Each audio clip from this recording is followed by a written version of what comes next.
You don't need goggles. The more used to water kids are, especially with their eyes underwater or just getting wet, the easier learning to swim will be. Welcome to Toddlers Talks. I'm your host, Jeff McAdam, and I am well aware of how ridiculous I look at the moment. It is for good reason, I assure you. This episode, we're talking about infant swim safety. When is the right time to get your kids into the water for the very first time? The do's, the don'ts. Do any of these devices work, and maybe which ones work best? We're bringing in one of the top infant swim instructors in the entire country to break it all down. So let's just dive right in.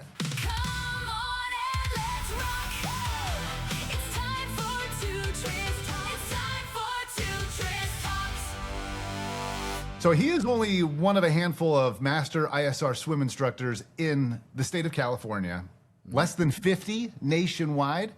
Full disclosure, he's also my former college roommate and my good friend. Please welcome to Toddlers Talks, Brad Hurvitz. Hey, buddy. Hey, Jeff. Thanks for having me on. You're close, but you're an hour away. Sometimes I wish you were in my backyard because what you do is so helpful to so many families. Who are you? What am I talking about? Who do you teach? What do you do? Yeah, absolutely. As you mentioned, I'm a master instructor. I am ISR certified, so I teach in a style that's called ISR, which is infant swim resource, or some people say infant swim rescue. And it's a type of survival swimming practice that's been around for 60 years. It's the most credible type of business for young kids in the country. And I teach young kids as young as 6 months old to roll and float in the water on their own independently after several weeks of learning it. God forbid they should ever fall into the water. 1, 2, 3, go! Go! I mean, whenever you're ready. All the way up to 6-year-olds who will swim, roll back and float, breathe, and continue swimming. There's been hundreds of documented cases of kids falling in and using their skills to save themselves, including a couple of my own students. And I do this every single day. It's a 10-minute lesson, 5 days a week, 6-week session. It's so much fun to watch these kids progress through knowing nothing of what to do if they were ever in the water to being absolute fish. Both of you rolling and floating, you rock stars. Okay, you hit like 5 different things that I want to come back to. But how did you get? How long have you been doing this? How did you get started doing this? Because it's a very unique thing. Like, as we said, there's just a couple of you in the state of California, and there's a very select few nationwide. So how did you even get into this? Yeah, there's about 1,000 ISR instructors in the country. There's only about 45 master instructors in the country, and I think there's only 2 of us in California. About 10 years ago, I watched my nieces in swim lessons with a guy in his 60s having a blast. The kids were having a lot of fun. They were learning how to swim, and I just really loved watching them learn this and watching him enjoy his life while teaching something really important. So we had lunch and a couple other meetings where I really learned that he was a very happy guy in his profession, and every day was more challenging than the next in the respect that he was watching the kids learn every single day and constantly problem solving. So while it was more difficult than the next, it was also easier, right? Because as you get better and better at this, it just becomes more fun. And I've really enjoyed that process over the years, and that inspired me, and I've really enjoyed that process of like seeing these kids learn something and trying to problem solve every little thing that comes up, whether it's like a kid bringing their arms up or a kid being upset, and trying to find a way to make them happy and learn how to swim. It's just been a joy. And you said you've been doing this for how many years? 9 years now. 9 years. I feel like the ultimate plot twist would be when your last day comes, the big reveal that you actually don't know how to swim yourself because you're standing the entire time. you're standing the entire time, aren't you? Yeah. As funny as it is, there are a couple instructors that are not very good swimmers, and I wouldn't know what to do though. I only work with the little ones. So all right, so tell me, you have 6-month-olds, as early as 6-month-olds coming to you, and this is us. This is our family. We had our son Landon. Landon, he's 6 now, and our daughter Goldine is 4. But we got Landon into these very same classes with, an infant swim instructor. You were too far away. We didn't make the drive, but we went with somebody you knew up here where we lived. And it was to watch even a 1-year-old do this, I was like on pins and needles the entire time as like a parent. Like you're watching your child try to learn how to float on their own.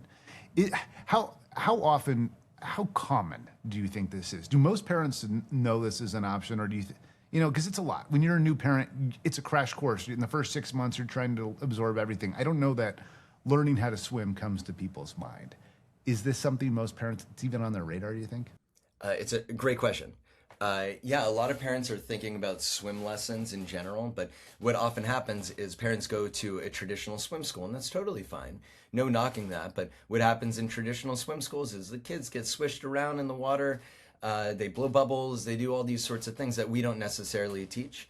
And they hear about ISR and other survival swim style schools, and they're like, oh, is that the swim school where they throw my kid in the water, or they're going to traumatize my kid? And I mean, no, we don't do either of those things.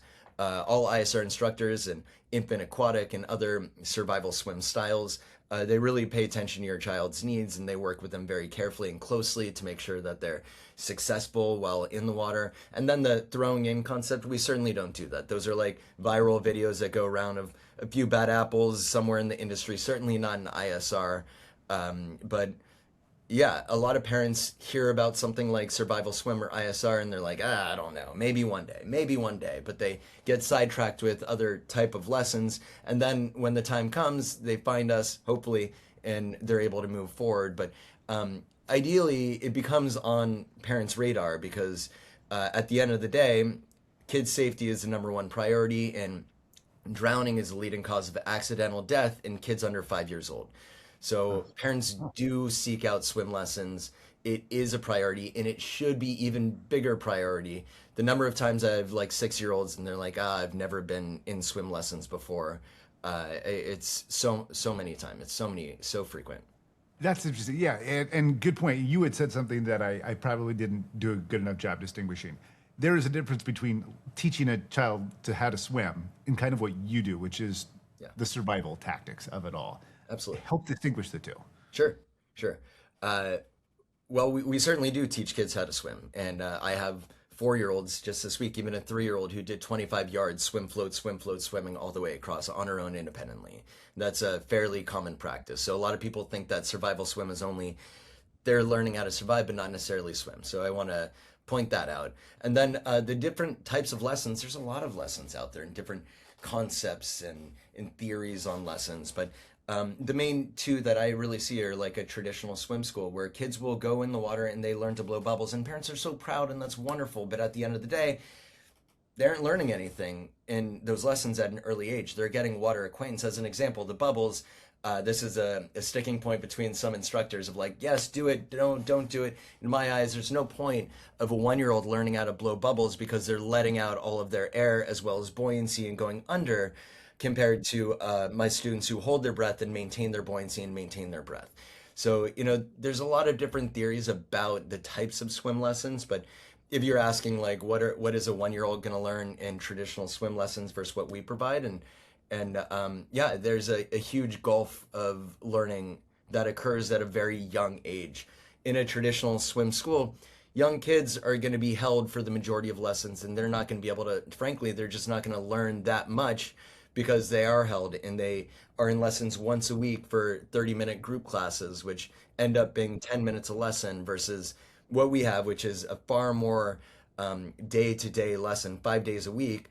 And it's the repetition that really helps them, with the same instructor, helps them learn small pieces of a much greater sequence. And then over the time that we have, they're able to put the sequence together. Totally. I could go into so many details, Jeff. No, you did a good job, because I think the scheduling of it is helpful for people to know too, because it's a commitment, but it's not like a forever commitment. I was trying to remember how long we were signed up for. Yeah, about 6 weeks.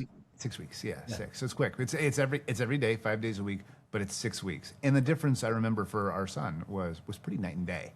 Like he knew by the time he was done, he knew how to float on his back for like 2 minutes on his own, at like 1-year-old.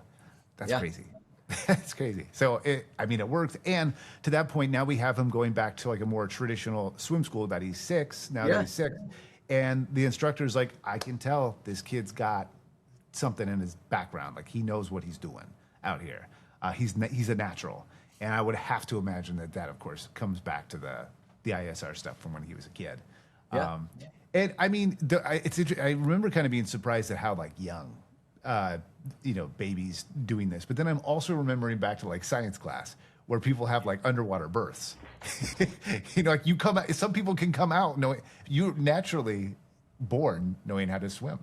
Is that right? Am I taking liberties here? A little bit. A lot of people believe that. And I mean, honestly, if you were naturally able to swim, then I would be obsolete, right? And drowning would not be such an issue. But where I think kids have the natural ability is when they are underwater, they're not just trying to breathe, they have the understanding to not breathe at that point.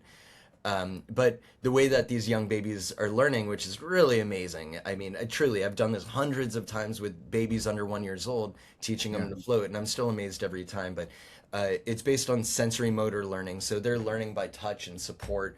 So if I have my hand back here, they're going to lean into the head because they're looking for support, or into my hand. And also operant conditioning. So we're reinforcing the positive behaviors that they're giving us. And we do all of this enough times with enough, sensitivity to what they're trying to accomplish and what their bodies are feeling on the buoyancy of the water, then they're going to learn to roll and float on their own. And yeah, it's remarkable. And I remember you saying something about this, or maybe it was just my wife, who's also friends with your family, Laura, your wife. Maybe something that's just been passed along to me that it came from you. Yeah. But life jackets, you're not a fan. So it depends, right? Okay. If a kiddo is on an open body of water on a boat near a lake, river, ocean, etc., no, definitely put on a life jacket. Yeah. Always want to do that, especially on a boat. But there's differences in life jackets in types of flotation devices. A life jacket, which is Coast Guard approved and certified, absolutely put those things on. The one that's a little bit more concerning is something called a puddle jumper. That's one that goes around the arms as well as around the chest, and it's very thick foam, and that's the most common one that you're going to see. You go to the beach or primarily like a public swimming pool, and half the little kids... I got one in the closet. Yeah, oh, you got one? I think you got it. Yeah, they're extremely popular. And they're popular because you put your kid on, and frankly, you don't really have to worry about them. You could kind of, that they're safe while they're in the water. But what these kids are learning is the wrong posture. When kids do drown, they drown in this vertical posture, which is the opposite of a swimming posture. When we swim laps, when my kids are swimming, they're flat, they're rolling and floating on their back in that same horizontal posture. But that puddle jumper does everything they can to give kids the opportunity to breathe in that vertical posture. So, in a way, while in no way do I ever judge any parents in any kind of way, as, I've never given you any judgment on that, because I get it, parenting is really hard. But it's important for parents to know that while it's really convenient in the moment to have a child in a puddle jumper because you really don't have to worry about them, it teaches them how to drown faster. God forbid a child falls into the water, they're going to go into the same posture that they were in to get that air. So kids immediately go into that vertical posture, and unfortunately they can't maintain it, and they go under the water with their forehead sticking up but their mouth underwater. What what do you feel like? That's obviously one scenario you see where maybe if you're at a public swimming pool, you're out at a lake or an ocean, wherever, and you see what parents are doing, and you go, if I could offer some advice. And I know you're never one to hold back. Is there anything else that you see with parenting, what you don't know, but any other common things that you see parents doing that you go, if I could offer some advice here? I all the time. I work at a public pool where I see parents doing the tons of stuff. The things that really bug me are when kids are allowed to get in the water without the parents or without the parents watching or their permission. Kids get in the water. So the parents are teaching them, it's fine, go get in the water by yourself. All good. And then oftentimes, especially when a kid has some kind of buoyancy on, they don't recognize that they're above water because of the buoyancy. So then they take it off later and the parents are packing everything up. And I've seen this happen quite a bit, Jeff, where kids just go right back in the water and they don't know how to swim. They don't recognize it's the flotation device keeping themselves up, and they go right into that vertical posture, and parents aren't watching. So parents essentially give kids permission, go in the water, it's fine. That's not what I want parents to really tell kids. They need to learn, to not do that. And then, another thing that I think it's important for parents to recognize is even if you have a puddle jumper on or any kind of flotation device, you don't need goggles. You know, you want to let your kids experience the sensory of water hitting their forehead, their eyes, their face. The more used to water kids are, especially with their eyes underwater or just getting wet, the easier learning to swim will be. Interesting. Huh. I say that because for like the last 4 years, our kids in the bathtub, and every time the cup of water comes over to wash their hair, washcloth. And I'm like, I get it. You know, you guys go to swim all the time, but they do wear goggles a lot. You know, maybe we just got to get those off. Hey, look, there's the ideal world and the parenting world. As a swim instructor that preaches this every day, even my youngest is like, I want to wipe my eyes. I'm like, Lucy, no, just let it be. So yes, there's a parenting world, and there's like, you know, what's good and bad. Look, we all let our kids have cotton candy. We know it's not good for them. But, you know, something like the goggles, that's probably the best example. Something like the flotation device, that's something that you have to think a little harder about because that really does create the wrong posturing in the water. Look, we are coming up with new marketing ideas. Like, let's approach the goggle companies and say, goggles, the cotton candy of the water. You know what I'm saying? I think we're in a conversation I have a conversation with parents on a regular basis about goggles. They have a 3-year-old who's been swimming without goggles for ages, and they're like, should I put them on? I'm like, listen, I don't want to swim without goggles. It's way better experience. You can see everything clearly. It's not blurry. You don't have the water on your eyes, especially in some pools where the chlorine levels or the pH levels are too high, could sting your eyes. I get it. But the downside to putting goggles on young kids, and by young kids, I'm saying generally like under 4 and under, if they don't have a lot of experience having water on their eyes or looking in the water without goggles, 4 and under, is that the fact that once they put them on, they're going to be like demanding it. And again, as parents, we've all been there where kids are like, I want this. One time you introduce snacks in the car, good luck trying to not have them, you know? Right.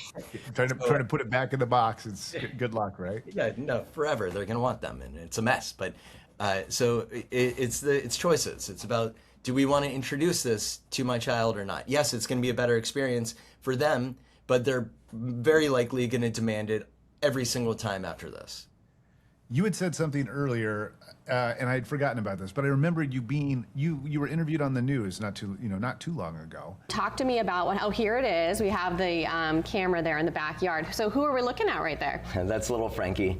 I taught him the January before this happened. This was in March, I believe, and he learned to swim with me. And then in this situation, he fell in, and his dad ran over and saw him floating, and he took a moment. He said, "Good job, buddy." And then he got in the water and picked him out. But he's floating there, breathing. He saved his own life.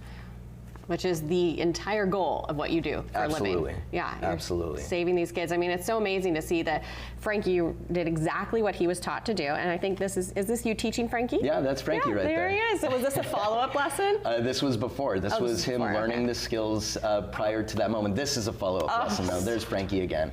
They came back to you. Absolutely. Right away. They're like, we need to go back and check in with Brad. Even though he did it right, he knew exactly what to do. He really did. You said correct me. You said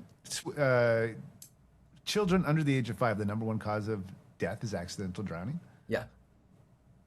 That's surprising. Yeah. Well, how does that happen? What do you think is the biggest reason for that?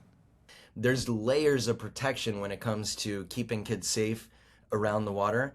One of them is swim lessons, for sure, just like I teach and other lessons, but also pool fences. A lot of times grandparents especially are like, I like the aesthetic of my pool, and good for them. But if you love your grandkids, like, be sure to cover that pool with the fence. So making sure that's there, the doors, making sure those doors of the fence lock, and it's a legit gate. I mean, kids will climb over the craziest things. I've seen the surveillance camera videos. I think they even showed one when you were on the news. It is amazing how quick it can happen. It's so fast. And unfortunately, I mean, drowning happens under a minute, and it's not that splashy thing that you see in Hollywood movies where they're like, help!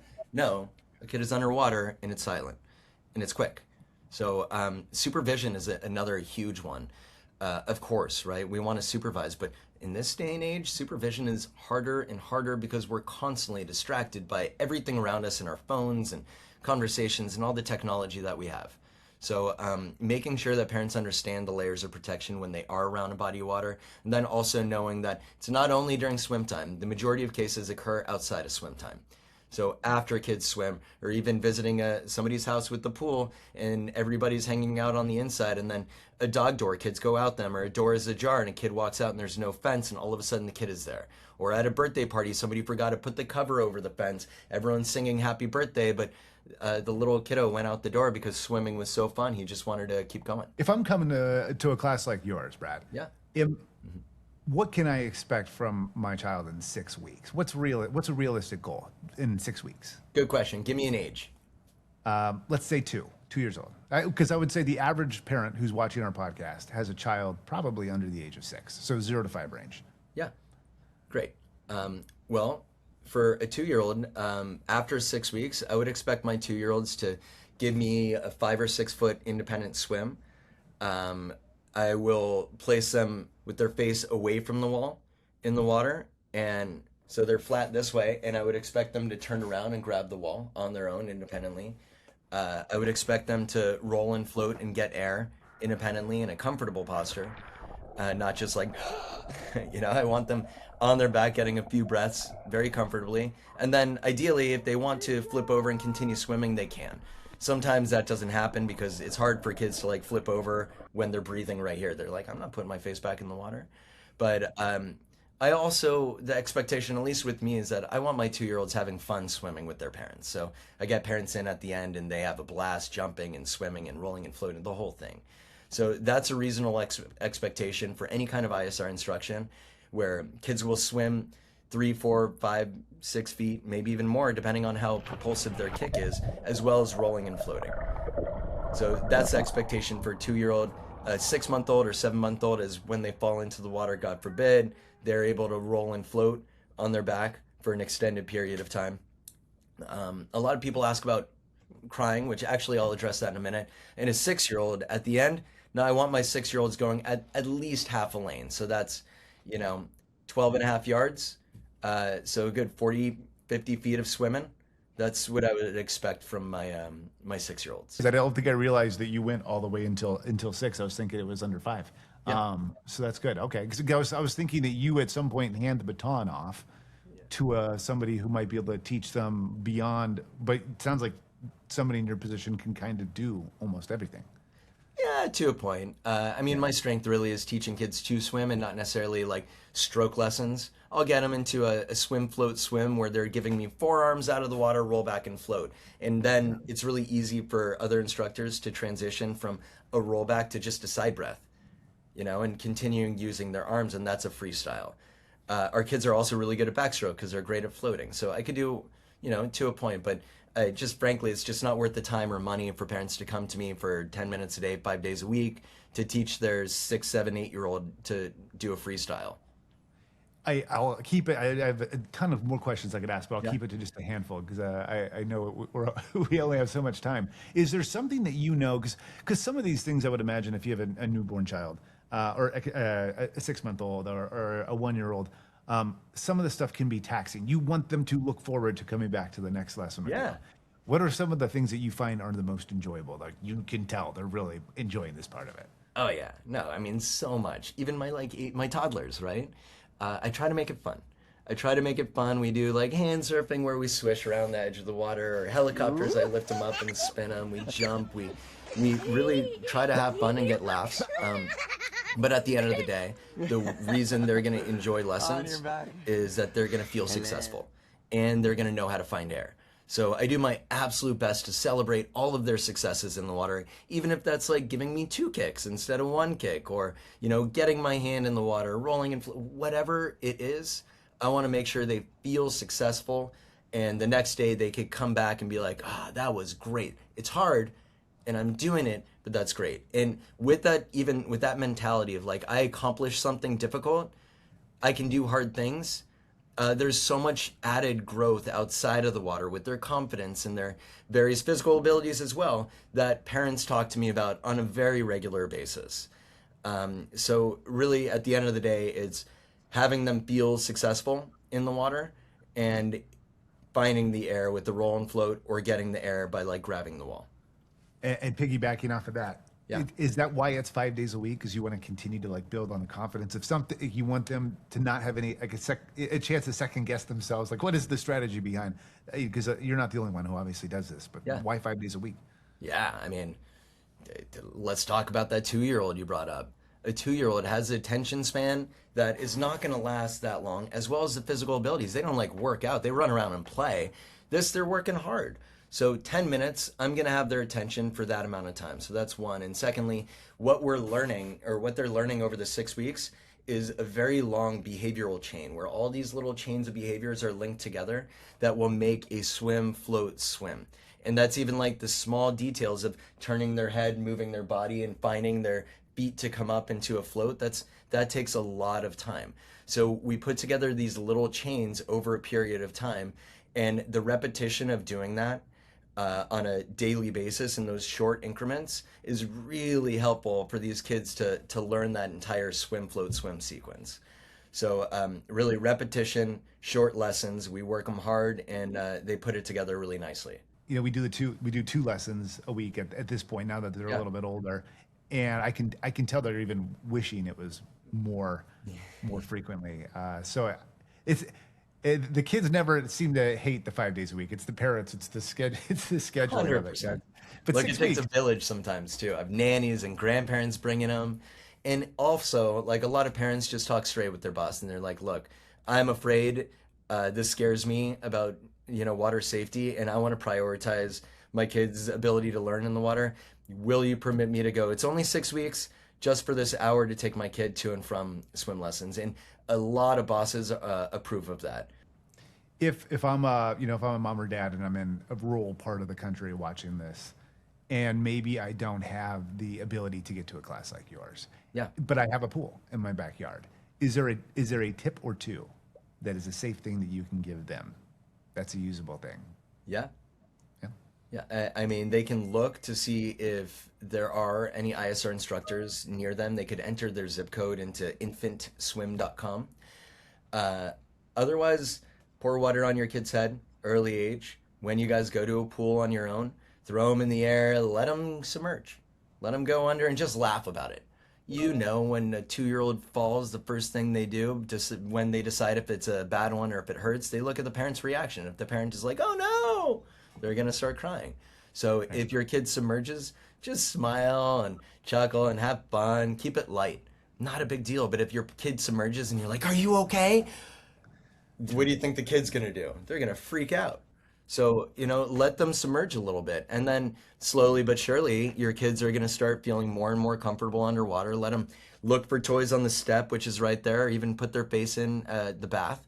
The more comfortable they are getting their face wet, the more comfortable they're going to be looking down on the water. And once they're looking down on the water, grabbing the steps and the toys, their feet might float up. Ask them to kick. You got to swim. Perfect. And you have 2 daughters yourself, and I know you've written a book. It just came out, Becoming a Fishy. Yeah. It's on Amazon. Appreciated the copy in the mail, by the way. Hey, you're welcome, Jeff. Wait, did you really send me one? I didn't send you one, but thanks for buying it. You make me go on Amazon, huh? Yeah, it's on Like a Amazon. promo code? It's called Becoming a Fishy, and truly, it's. Thanks for bringing it up. It is the kids' experience of learning how to swim, from nerves to joy and success, and it is a lot of fun. And at the end, like, if I could do this, I could do everything, and it's true. And then what's also fun is a bunch of various quotes from instructors around the country from their little kids while in lessons. It's a really good time. And some other tips for parents about, a note for grown-ups about water safety and what to do. You don't have to read that stuff to the kids, but it's fun. And there's a ducky hidden on every page, which the kids really like. Somewhere. Yeah, full scav. Oh, yeah, it's in her pocket right there. So Listen, the kids love that. We have friends. By the way, when you said if I can do this, I can do anything, I thought you were referring to yourself as a writer. Oh, no. I can do anything. we have friends who are authors also, Yeah. and I've even attempted to write. I haven't published, and a lot of them are fantastic. But we did get our hands on the first book you wrote, which is Buppy the Clown. Yeah. And my daughter loves it. It's like her favorite book.